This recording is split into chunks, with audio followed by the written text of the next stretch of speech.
What if the 19th Amendment hadn't been passed? First off, for those of you that don't know, what is the 19th Amendment?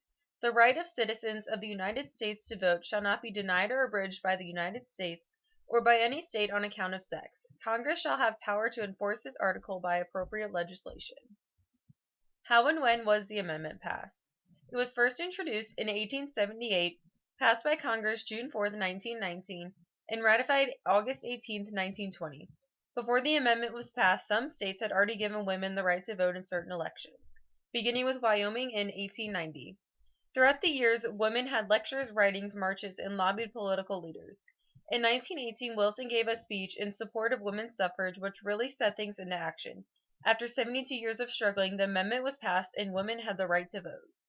These are just a few of the important leaders that had important roles throughout these 72 years. But unfortunately, most of the original people to propose the amendment never saw the days of all women voting. This brings us to our first question. Why do you think it took so long for the 19th Amendment to be passed? What reasons and events in the past would make this change so hard for regular people and the government to accept?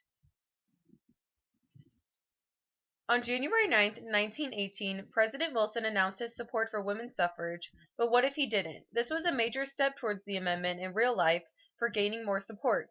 Because Wilson never gave his support, the House nor Senate ever approved the amendment. Without the president's support, it would be impossible to gain the necessary votes or gain enough support.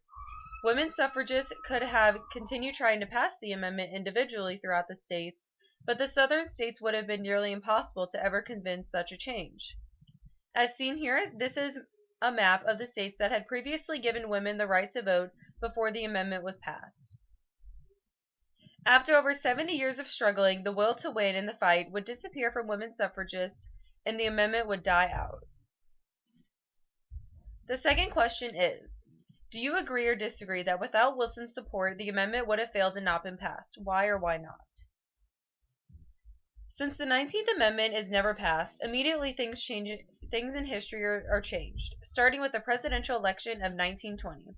Republican Warren G. Harding and Democrat James M. Cox were the candidates, and with Harding as the winner. But if women weren't voting, would there be a different outcome? Information about gender statistics and voting wasn't tracked until 1964, but by looking at recent elections, you can see here that women have a higher number of votes. Without their votes, the outcome would be completely different, and perhaps there would be a different president. Women make up about half of the votes in every election, so a lot could be changed. The League of Women Voters began in 1920, and it is an organization that was created to encourage and inform women of their new right to vote. Even to this day, they still work for protecting voters, educating and engaging voters, reforming money in politics, and defending the environment. The organization wouldn't have been created at all, or it would have been eventually failed and not continued on. Along with the effects after 1920, up to present day, women not voting would still have an effect on a lot, starting with women involved in government.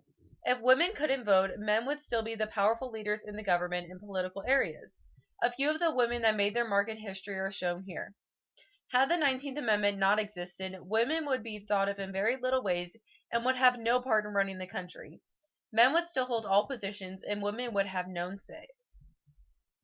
In 1980, for the first time in any political party, the Democratic Party had an equal number of men and women at its national party's nominating convention, and a requirement was added that all future conventions must have an equal number of female and male delegates.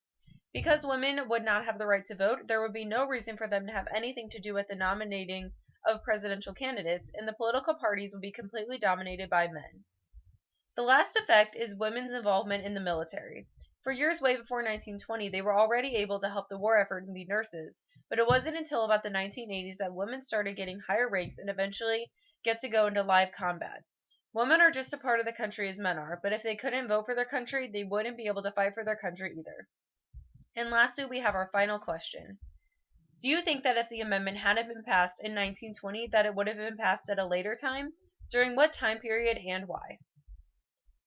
In conclusion, if Wilson hadn't supported the 19th Amendment as shown here, then voting for elections would still be completely male and would still look like this, and everything as we know it today would be different.